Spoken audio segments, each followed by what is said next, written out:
સૌથી પહેલા દોસ્તો આપણે વાત કરીએ તો ગુજરાતમાં વરસાદનું ચિત્ર પલટાયું છે, જ્યાં દોસ્તો રાજ્યના મોટાભાગના વિસ્તારોમાં ભારે વરસાદ પડ્યો છે તો ઘણા બધા વિસ્તારોમાં હજુ પણ વરસાદની ઘટ જોવા મળી છે। ત્યારે ક્લાઇમેટ ચેન્જની ગુજરાતની વરસાદી પેટર્ન ઉપર મોટી અસર થઈ છે તો ગુજરાતમાં અતિથી અતિભારે વરસાદ એટલે કે સતત 8 ઇંચથી વધુ વરસાદ પડવાની ઘટનાઓમાં સતત ઘટાડો થયો છે। તો ગ્લોબલ વોર્મિંગના કારણે વરસાદ પડવાની પેટર્ન બદલાય છે, જ્યારે જ્યાં પડે છે ત્યાં ખૂબ જ વરસાદ પડે છે અને જ્યાં નથી પડતો ત્યાં જરા પણ નથી પડતો। તો દોસ્તો બીજા સૌથી મોટા સમાચાર સામે આવ્યા છે। 2 લાખથી વધારે વિદ્યાર્થીઓએ ખાનગી શાળાને કહ્યું અલવિદા। તો રાજ્યમાં ખાનગી શાળાઓમાંથી 2 લાખથી વધારે વિદ્યાર્થીઓએ ખાનગી શાળાને અલવિદા કહી છે અને સરકારી શાળામાં તેમણે પ્રવેશ મેળવ્યો છે। તો અમદાવાદમાં 37,000, સરહદી જિલ્લા બનાસકાંઠામાં 10,000 કરતાં વધારે વિદ્યાર્થીઓએ ખાનગી શાળાને અલવિદા કહી છે, જ્યારે સુરતમાં કુલ 22,892 વિદ્યાર્થીઓએ ખાનગી શાળાઓની જગ્યાએ સરકારી શાળામાં પ્રવેશ લીધો છે। તો દોસ્તો તમારા મતે બાળકોને ખાનગી કે સરકારી શાળામાં કઈ શાળામાં પ્રવેશ લેવો જોઈએ ફટાફટ નીચે કોમેન્ટમાં જણાવજો। આગળ દોસ્તો વધુ એક સૌથી મોટા સમાચાર, રાજ્યમાં મોટી મુશ્કેલીના એંધાણો। તો રાજ્યની જીવાદોરી સમાન નર્મદા ડેમની જળ સપાટી 135.70 મીટરની ઉપર પહોંચી ચૂકી છે તો તેની મહત્તમ સપાટી 138.68 મીટર છે, જેમાં ત્યાં ફૂલ ભરાઈ જાય છે। તો આ સિઝનમાં નર્મદા ડેમ 90%થી પણ ઉપર ભરાઈ ગયો છે। તો હાલ ડેમમાં 2.13 લાખથી વધારે ક્યુસેક પાણીની આવક થઈ રહી છે। તો ઉકાઈ ડેમમાં પણ ફૂલ ભરાવાની તૈયારી ઉપર છે। તો બીજી તરફ રાજ્યના બાકીના 49 ડેમ હજુ ઉપર હાઈ એલર્ટ ઉપર છે। તો દક્ષિણ ગુજરાતના 13 જળાશયોમાં 75.40% જળ સંગ્રહ છે। ત્યાર પછી દોસ્તો બીજા સૌથી અગત્યના સમાચાર, જુલાઈ માસમાં છૂટક ફુગાવાનો દર ઘટીને 3.5% થયો છે, જ્યાં દોસ્તો જુલાઈ માસમાં છૂટક ફુગાવાનો દર ઘટીને 3.54% ઉપર આવી ગયો છે, જે 59 મહિનાનો સૌથી નીચું સ્તર છે। તો ઓગસ્ટ 2019માં છૂટક ફુગાવાનો દર 3.21% હતો, જ્યારે જૂન મહિનામાં ફુગાવો 5.08% હતો। તો ખાદ્ય ચીજવસ્તુઓના ભાવ ઘટવાના કારણે મોંઘવારી ઘટી છે।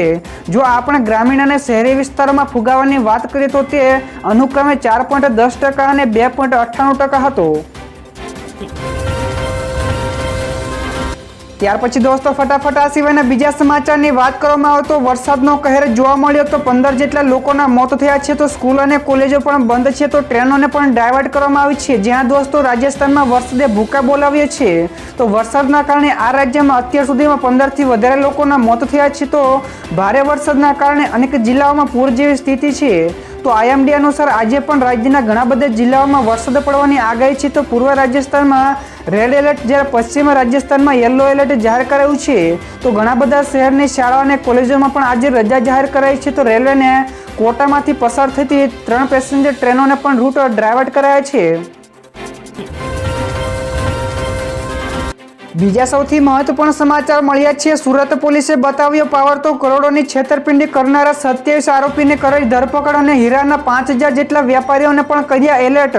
જ્યાં દોસ્તો વિગતવાર વાત કરવામાં આવે તો હીરા બજારમાં છેલ્લા 20 દિવસમાં 2 લાખથી માંડીને 30 લાખ રૂપિયા સુધીની છેતરપિંડી થઈ હોવાની ફરિયાદોને ધ્યાનમાં આવતા 5,000થી વધુ વેપારીઓને એકઠા કરીને માઇક વડે સૂચના આપવા સાથે એલર્ટ પણ કર્યા હતા।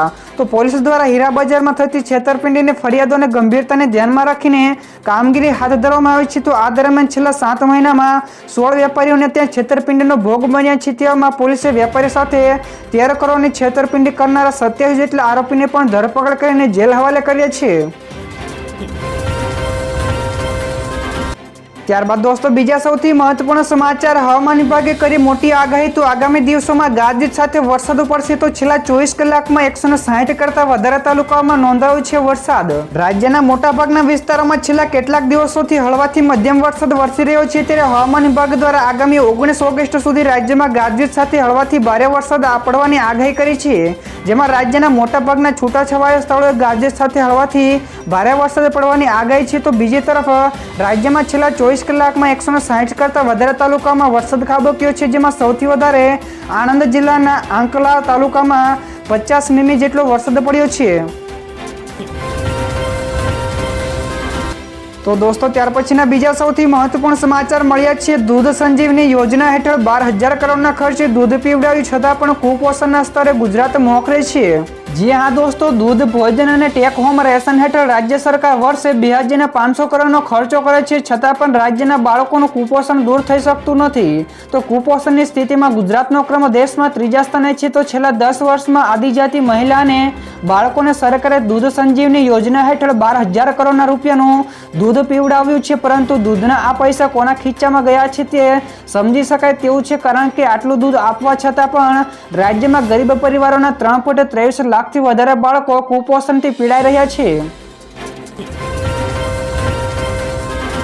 ત્યારબાદ દોસ્તો બીજા સૌથી મોટા સમાચાર સામે આવ્યા છે। કંગનાએ ફરી એકવાર ઝેર ઓક્યું છે, તો કહ્યું કે સૌથી ખતરનાક, કડવો અને ઝેરેલો માણસ છે રાહુલ ગાંધી। જી હા દોસ્તો, હિમાચલ પ્રદેશની મંડી સાંસદ અને એક્ટ્રેસ કંગના રનૌતે અદાણી ગ્રુપ અને સેબીના ચીફ ઉપર હિડનબર્ગના આરોપીને લઈને કોંગ્રેસ નેતા રાહુલ ગાંધી ઉપર આકરા પ્રહારો કર્યા હતા।